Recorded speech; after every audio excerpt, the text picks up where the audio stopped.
luck is something that you definitely have a little bit in you, but you also can make. And I always love to impart that to my kids. Like, you have to make your own luck sometimes in life and set yourself up for that opportunity and prepare for it. I think there's even a famous quote about that exactly. It says, being prepared when the opportunity strikes is the definition of luck. Bring it on! Welcome to Girls Gone Gritty. I'm Farley Boyle. I'm Darian Boyle. And I'm Jennifer Berenius. Collectively, we're two sister-in-laws with our bestie. We don't just talk, we do it. Day, night, mountain, beach, and city. Get ready as we bring gratitude and attitude to everything we do. We jump in head first, unafraid, and we're all in all the time.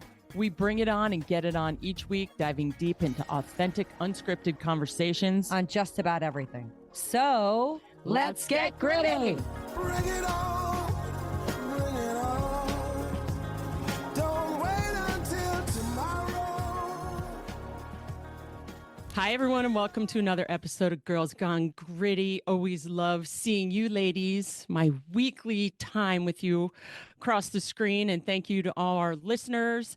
And it's always exciting to figure out what went on this weekend, because I know, ladies, Team Girls Gone Gritty crushed it at the High Five Skiathon this year. And our team raised $20,000, if not a little more, because we still have donations coming in. High Fives brought in almost $500,000. And it is literally the most magical day that you could possibly imagine. We had the opportunity to ski with a handful of the adaptive athletes. At one point at 3:00, they have all the athletes and all the competitors and people that raised money do a group ski. And there were like 60 people coming down a run, full send. You had guys in sit skis.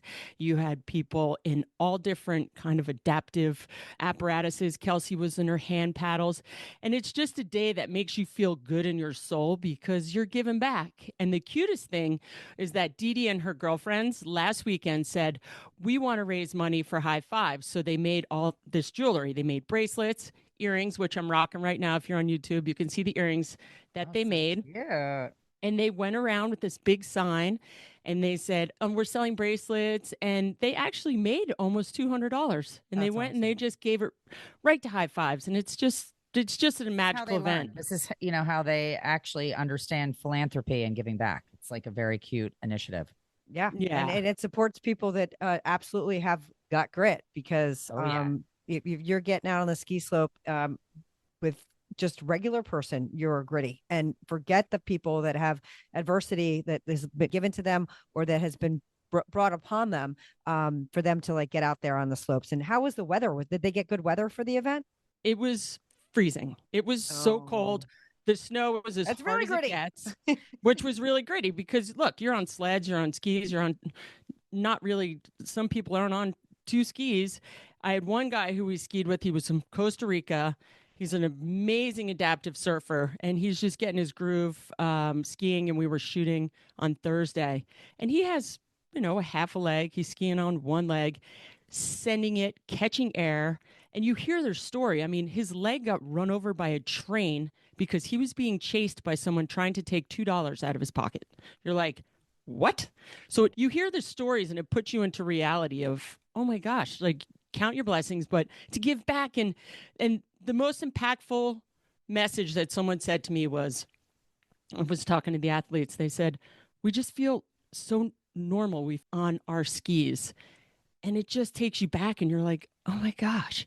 And it's true because you see them out there and they're just rock stars. Like Team Hoyt, the boy said to his dad, I don't feel handicapped when you and I are, doing an Ironman. It's amazing. That's awesome. All right. Well, a great day for us to debut our Got Grit sign in the background. For those of you that are watching on YouTube, we've got a nice little Got Grit backdrop for people that have grit or want to get grit. So you'll be seeing a lot of that sign. And this sign was at Sugarbush North, which held the event. So many people were in front of it taking photos and videos and like, I got grit, you got grit. It was awesome. So perfect. I love our new sign. How was your ladies' weekends, by the way? It was good. I was here in New Jersey, and it was a beautiful weekend. Actually, it's the beginning of that season that we know as St. Patrick's Day shenanigans here in the Northeast. Everybody's got their green on, and everybody's ready to just bring it. It was a lot of outside day drinking, and I have to say, I'm looking forward to the next couple of weekends of it because it's has just begun. I was in rainy Florida and did not get a drop of sunshine. It was overcast and doomy and gloomy. But I'm back in sunny Jersey and I'm ready to get my green on. So, Farley, what do we have this week for our top 5? I know that there's just so many things going on in the world always, but we really try and go through and scour the top things that we think are something that our listening audience should kind of be in the know on. We just like creative headlines. And so we're going to give you some of those. Number 5, total eclipse of the heart. Look for a red moon tonight into Friday morning. It's known as the blood red moon, and it's an indicator of things to come. What do you guys think that means? Things that come in a cautious and very hesitant way. And I'm sure that has to do with people back in yesteryear being concerned about what a red moon means. The gods are angry, whatever. But I think it's a great opportunity any night you can to get out and see the moon. I love watching the moon rise and just being a part of nature anytime I can. I love seeing the moon. It just comes up over the mountains and the skies turn red. And I think the moon brings out the craziness, the full ones in certain people. That's did what loony it is. come from lunar? Yes, There you go. it did. A full moon There brings out the loons. it does. And gets crazy town. Whoop, whoop. Okay, number 4, toilet flush to camera flash. Fashion definitely went down the drain when Valentino chose a public bathroom as their backdrop. Enough's enough. Let's keep it classy. There's nothing classy about a bathroom and toilet stalls. And I spend enough time in the bathroom during the day. I don't know that I need to see a fashion show there. Well, I think that shock value is what it is, and everybody has got gender and which bathroom you're supposed to enter or they're topics of conversation. So I think Valentino just tried to hit a chord on what it was. It was like back to our blood red moon. It was a blood red bathroom. It was definitely a dystopian tune to it. Well, I think that Valentino should have a little more class because his products represent high fashion. They're unique. They're made well. Why would you go down that lane? I try to act like they made it a little more like affordable. But meanwhile, you're still going to be paying a massive price tag for anything Valentino. Right. And you'd think that he would come up with something a little more creative. No more politics. Everything's about politics and so political. Uncle. Well, I also think it's because you need to be heard. You have to jump into something controversial. And that's really what it is. It's no news is good news. And good news is not actually really ever covered. So that gets drowned out by all the other noise. So he made his mark. Whether you like it or not, you can purchase your products. Hey, he got it. Hey, we're talking about it. Exactly. He's one of our headlines. Exactly. Hey, we're talking about it. I'm a little mad at ourselves for that. But anyways, okay, number 3. Is it time for Broadway to be or not to be done with Shakespeare plays? So many people have seen every version of Shakespeare plays along, the course of their lives, whether it be in a high school, whether it be at your local theater. But do you really want to pay top dollar to go see a show on Broadway, or would you like to see something a little more creative and new? Well, I think part of this is that there just aren't a lot of new ideas. I mean, if you look at the redos and the reruns of even just, current movies, they're taking everything that was done and redoing it from even back when Lady Gaga and redid Cher's movie, A Star is Born. Like that, everybody, they got critical acclaim for that concept. And meanwhile, it wasn't an original thought. So it's constant. Like, I feel like there's a regurgitation because the creative geniuses I don't know where they are because everything seems. I mean, Romeo and Juliet, there's so many different takes on it. So I do kind of appreciate the fact that if there's somebody that is cutting edge and they're going to take that story and turn it into their own. I liked the Leo DiCaprio version. It was a film, but it wasn't Broadway. But I do like when somebody. Of what? Romeo and Juliet. What did he do? I missed that one. What's the Romeo and Juliet one? I know there's a Broadway show and Juliet. This is a like movie. Her. It was just a spin on Romeo and Juliet, and it was a little more modern. We'll have to look that up. So, I do appreciate a little bit of a reincarnated creative version, but I don't know that I need to go to Broadway and spend top dollar. I think if you're a thespian and you are studying theater and everything it encompasses, I mean, for years, when I did acting classes, Shakespeare is the heart and soul of theater. It's just part of that culture. And to take away Shakespeare, you're taking away the history. And I love it. I think it should be there forever. Because well, I'll agree with you on that, Dee. I think that sticking with the classics is one thing, but when everybody continues to have to try and reinvent the same wheel, the original wheel, there's nothing wrong with. And I agree with you on Shakespeare. So, okay, number 2, the Idaho murders. Slaughter. Oh, shoot. Can't use that. Sociopath. Yikes. I need to retract that. Are you guys seeing that this Brian Kohberger murder trial, they're trying to eliminate the word murder, can't even reference the murder weapon, can't allude to the fact that he could be a psychopath or a sociopath.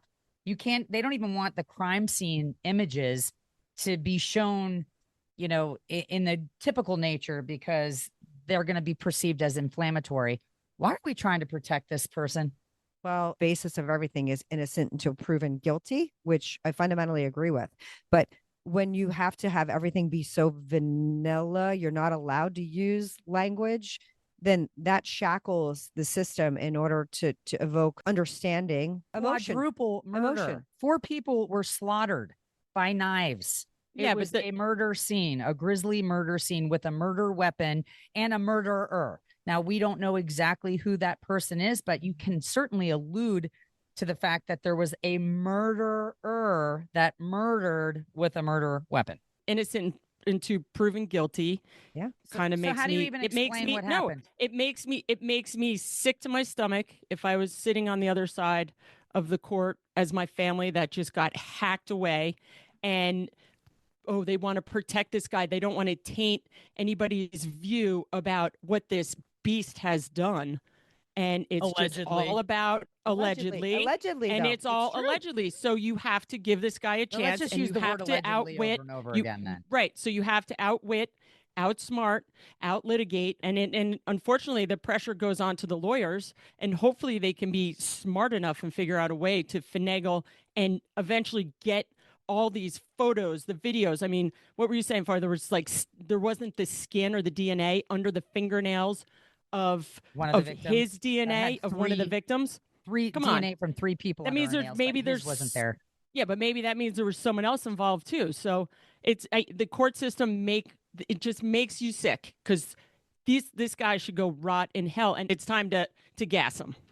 Oh, Dee. Oh, well, but wait, we have to have wait. We have to have due process though, and we have to be innocent until proven guilty. And I don't know. I don't know the details of the story. If he's not been proven guilty yet, then the trial hasn't happened. Once he is proven guilty, he deserves the death sentence. But that's the semantics, and that's what they're trying to do is take away the fact that he will even be up for a death sentence. They're trying to remove that before we even get into the courtroom. So, of course, why are we trying to protect a scumbag?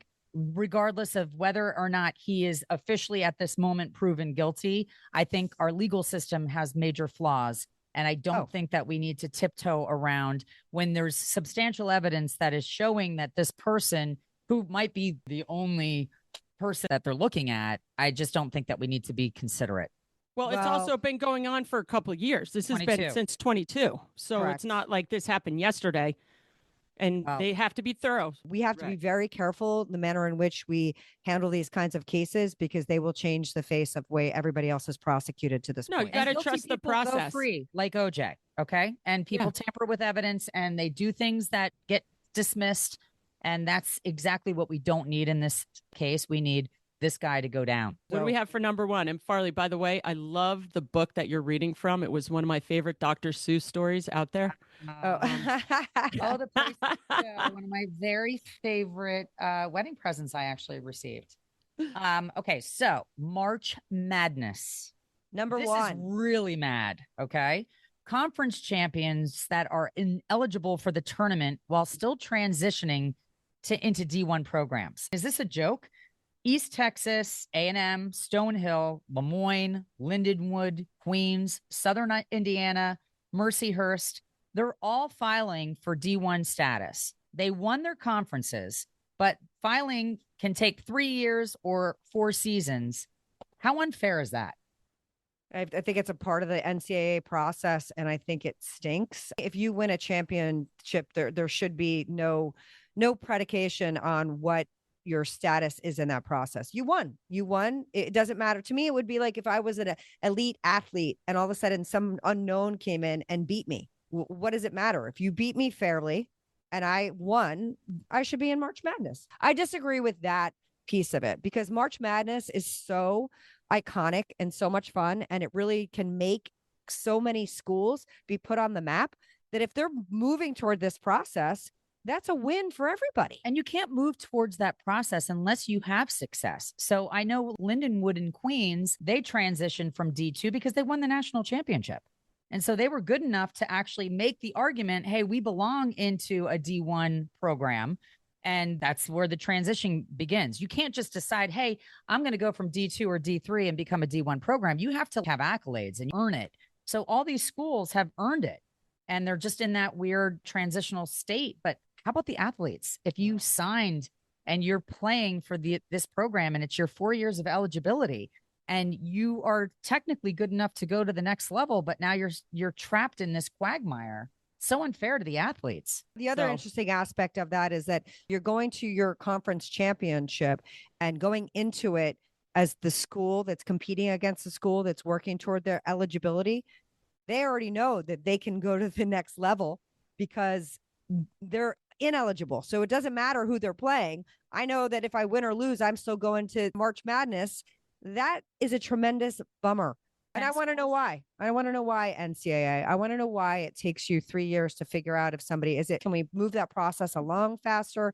We want to know because March Madness is one of my favorite things. Like so many people here in the Northeast to just sit and go and watch much basketball with all of your friends. Now we're in basketball season, full swing when we care about it at the college level. I love All right. It's another thing that goes super well with March Madness is one of my favorite holidays on March 17th, St. Patrick's Day. And for over 1,000 years, it's been happening, honoring one of Ireland's patron saints, St. Patrick. And it's just so much fun. And I'm a dual citizen of Ireland. So for me, it's like I'm coming out of my shell even bigger. I do think that it's rookie night out. People go crazy town. But it's about happy times and green beer and green eggs and ham, baby. Wow. It's pretty interesting because St. Patrick was actually British. He wasn't even Irish. Yeah. He actually got kidnapped by Irish pirates. Do you guys know this story? Yeah. And he turned into shepherd and he became a farmer, but really went back to his Christian roots and started trying to bring Christianity to the surface to help him deal with the adversity that he went through in his life. So he's really the patron of saints for bringing Christianity to Ireland. And your husband is named Patrick after St. Patrick, I'm sure. Just, I know we all had some kind of family name of a saint or someone special like that. I'm Irish by default. I'm Irish by injection. Not. But I take pride in my last name. I'm a Boyle. Everybody always looks at me and they're like, hey, Farley Boyle, you're Irish. And I'm like, yeah, I am. Feels damn good to be Irish on St. Patty's Day. Well, everybody's family, Irish on St. Patty's Day. When you think of St. Patrick's Day, what are your favorite memories? What's your flow? What's your vibe? I loved being a mom of kids. Oh. I feel like that was my favorite thing in the entire world was knowing that St. Patty's Day was the next morning and dyeing the toilets and eggs green and just having leprechauns leave Lucky Charm trails and all the fun magic that just made my kids always getting like a new shirt and socks and little headgear. To me, it was just the most fun thing to see these little people believe. Yeah. I love the belief system. I just always love taking the kids. And like I said, we went to the St. Patrick's Day parade here in Rumson on Saturday. The magic of just the kids watching the parade and seeing everybody dressed up and just being out and about again and it feeling like spring and renewal. It's just so fun for them to look at the magic and the hope and the luck of what St. Patrick's is. And you referenced St. Patrick and everything about the renewal in the faith and the spread of Christianity. And I think the shamrock is associated with him. The divinity, the Father, the Son, and the Holy Ghost on the shamrock is at the 3. It's not the 4-leaf clover. A shamrock is 3. That's probably why that's associated with St. Patrick's Day. And the shamrock is the faith, love, hope, and luck. And I love thinking about luck because luck is something that you definitely have a little bit in you, but you also can make. And I always love to impart that to my kids. Like, you have to make your own luck sometimes in life and set yourself up for that opportunity and prepare for it. I think there's even a famous quote about that exactly. It says, being prepared when the opportunity strikes is the definition of luck. And I love that about this time of the year, because I do think that that rings true. So guess where the luck of the Irish. Guess where it came from? People think, that it was actually an insult. It came from a group of very skilled Irish gold panners, and they were mining for gold and silver. And they were very good at their job. So they were profitable, and they started calling it the luck of the Irish, but it wasn't lucky. They were strategic. They knew where to be. They had the system in place. And so they were very successful miners. And that's where the luck of the Irish came from. I love the luck of the Irish. 19th century. And it was during the gold rush. Okay.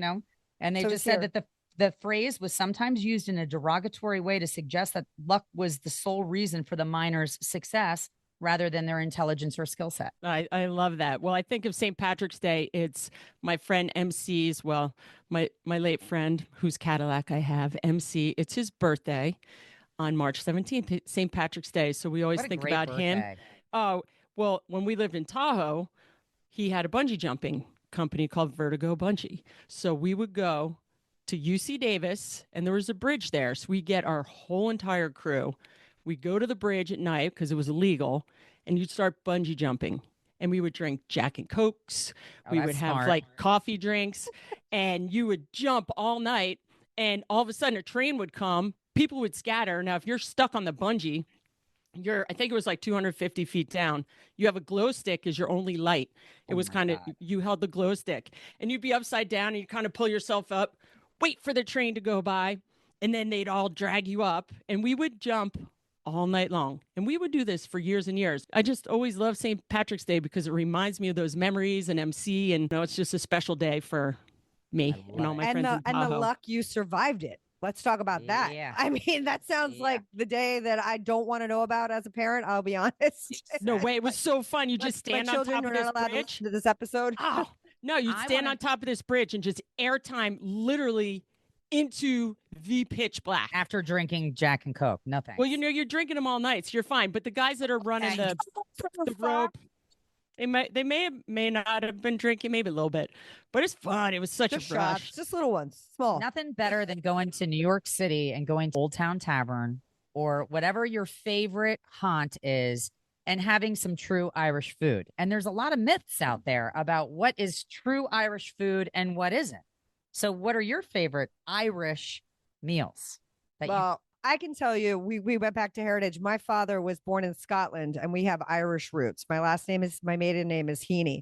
The couple of cookbooks that I was given to me by my grandmother, the Irish are not known really for their food, but potatoes are always amazing. And I know the corned beef and hash is Americanized, but my father grew up on tripe. Which is, for those that don't know, cow's tongue, which, like I said, the Irish are not known. They like to boil things. Everything is boiled in that region of the world. Chewy and rubbery. Yeah. No, the cow's tongue, my dad always ate it with mustard and onion, and I would eat it with him. And I feel like I could see the taste buds. Yeah, you could see them. No. And then lima beans were always a big staple of the Scottish/Irish, because there is still some debate in my family lineage, and I have not done the 23andMe or any of those genetic testings. But my dad, like I said, my dad emigrated off the boat, and there definitely is English and Irish in in our Scottish heritage because they did live in Glasgow, Scotland. But my grandmother, who we believe is more English and Irish than Scottish, she was the worst cook on the entire planet. We would go to dinner over there. We would all hide things under the mashed potatoes. Oh my God. It was never ever a good day. We wanted to go to my other side of the family, the Italians, to go to have dinner, but very, very interesting variety of food. Ireland has the best butter. It's some of the best that I've ever had, and the Guinness tastes completely different in Ireland. The food is great. It's potatoes, it's corned beef hash, or corned beef hash, pie, which I love. I was thinking about making pie. Shepherd's pie. A lot of lamb. Guinness. How about the baby Guinness shots? It's Guinness and I think Kahlua, and we pass it around, or Bailey's. Sorry, Bailey's and Kahlua. Yeah, that's Bailey's car bomb and Guinness. Irish car bomb. They were shots. They're called baby Guinnesses, and but it's I have an interesting factoid. I did not know this until I was doing a little research, but the original color that went hand in hand with St. Patrick's Day was not green, it was blue. So in the 1600s, all of a sudden, green started to matriculate and it took over blue. Britain was blue, and they wanted to get away from blue because they were oppressed and didn't want to be part of Britain. And you think about lush rolling hills and green shamrocks and things, and green became the color, which is my favorite. And it's a Kelly green. It's not any other color. It's not lime green. It's not like deep green. It's not hunter green. It's Kelly green. And I got another weird fact. Okay, give us a fact. Well, Pat and I were driving home from the airport, and it was funny because I said to him, "Where did the luck of the Irish come from, Mr. Patrick Boyle, lucky boy?" And because he told me I was lucky to be married to him for 25 years. It's our anniversary. So I told him that the luck came from miners. I was giving him this 411, and he thought it was because St. Patrick threw all the snakes out of Ireland. I heard that. I've heard that. Now, there were no snakes in Ireland. But that's why he's lucky. So, and my husband would never touch a snake or a bug or anything else for that matter. No bugs. Bugs, snakes, no. Bugs are unlucky. We don't like bugs here on Girls Gone Gritty. So we'll leave the bugs and we will stay with the luck of the Irish. And we're going to hope that you continue to celebrate an amazing weekend of fun and festivities. If you're here in Little Silver, there's a wonderful St. Patrick's Day event at the firehouse that benefits the firehouse. They do those kind of all over because that's the other thing about the Irish. They are givers. A lot of them are our first responders. They're the people that are volunteers in our community. So they're playing bagpipers and they're cruising through, the bars, trying to just make it authentic. Make it fun. Yeah. Make it fun. So if you can get out your kilt and go drink a pint of Guinness, do a shot of what is it? Irish bomb? We don't even remember. Irish car bomb. Yes, we have him skiing St. Patrick's Day out of our friend's back of his truck. He makes Irish car bombs. So it's Guinness and Bailey's. You drop delicious. A shot of Bailey's into the Guinness and you just chug-a-lug. Oh, I love St. Patrick's Day. But ladies, after this weekend in High Fives, I know we always have our Got Grit winner of the week. And I have a really special person. If I could tell you about her, if I could go. Yes, we would love to hear about her. So her name is Kelsey Driscoll, and I've surfed with her for a couple of years. She's a giant ball of energy. So when you ski with her, you could tell that skiing is part of her life, and it always has been, because she was showing me photos of when she was little on her skis. Well, in 2021, she had like a life-altering accident when she said, "Oh, one more run," and she was tubing, and it was a horrific accident. So from there, she had spiral fractures, and she'd never be the same. Well, all of a sudden, she starts getting better, and she finds Vermont Adaptive, which is the most amazing program here in Vermont. She's kind of learning to ski, and then she finds High Fives, which we've talked about a lot. And her fire is there. When we surf, she's like, just wants to go on the biggest waves. I skied with her last year for the skiathon, and she's skiing down FIS, which is literally one of the steepest runs. It was like Volkswagen bumps, and she just sent it. In 2023, she was told for the third time, because she had medical problems, that, you know what, you're not going to walk again. So she never, ever took no for an answer. She just loves skiing. She ended up becoming Gore Mountain's first adaptive ski patroller. She was on the cover of Ski Patrol magazine. And then last year at the High Fives event, I see her skiing fast, and I'm like, oh my God, you're so good. Well, she didn't tell her parents, and she went and she did this race with gates, like a slalom, whatever it was. And someone happened to video her. Well, they saw her run, and they sent it to the director of National Sports Center for the Disabled Race Program, which is basically the feeder for the U.S. Paralympic team. Immediately, they invited her to Colorado for a training session. She doesn't have that much money. She doesn't have gear. So she's all of a sudden asking for gear. Can you help me? She has a GoFundMe page. Barkley Rappaport, George Cooperthwaite from Stokely Skis gave her the fastest race skis that you could possibly imagine. She goes out and she just starts dominating. And then she goes to a race, I guess this year. She just got, what did she get? She got 6th in the slalom and 8th in a World Cup, and was just brought on to the U.S. ski team. And her goals are to make it to the Olympics, which I think she will, and to medal next year. And she has fought tooth and nail. No obstacle would ever get in her way. And she's just a ball of energy. And I feel that she's the Got Grit winner. And I feel that we should bring her on the show. But she's super special. Sounds amazing. Kelsey sounds amazing. She does. Mm-hmm. So thank you so much for sharing that with us, Darian. We'll definitely have to connect with her and get her on the show for sure, and watch her as she moves to the Olympics, which is an incredible feat in itself.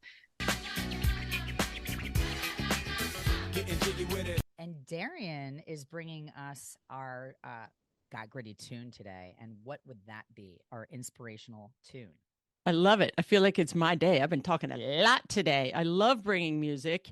And when I think about songs, one of my favorite, well, I can't, that will give you way too many hints. Okay. Makes me that much stronger, makes me work a little bit harder, makes me that much wiser. So thanks for making me a fighter.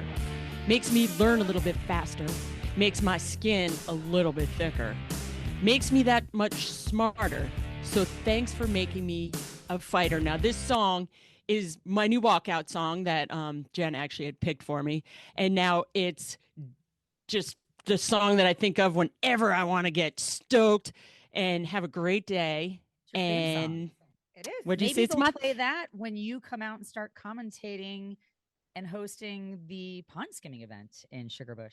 That we will all be attending, Look for Girls Gone Gritty for that. But we love Christina Aguilera, and we love that song because it really embodies you, D. It really does. You are a badass.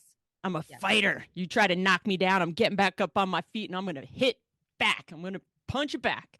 So that's my song for the day. I love it. And ladies, it's just been an epic episode today. All right. Well, thank you guys for tuning into another Girls Gone Gritty. If you want to support us wholeheartedly, and we appreciate you for tuning in today, please make a comment, share us with someone that you love, know, and trust, somebody that needs some luck, somebody that wants to hear an inspirational, motivational story like our Got Grit winner this week. So we appreciate you. We love you. And thank you so much for tuning in. Peace out. Bye. Happy St. Paddy's Day. Thank you for tuning in to another episode of Girls Gone Gritty. You can check us out on Instagram and Facebook.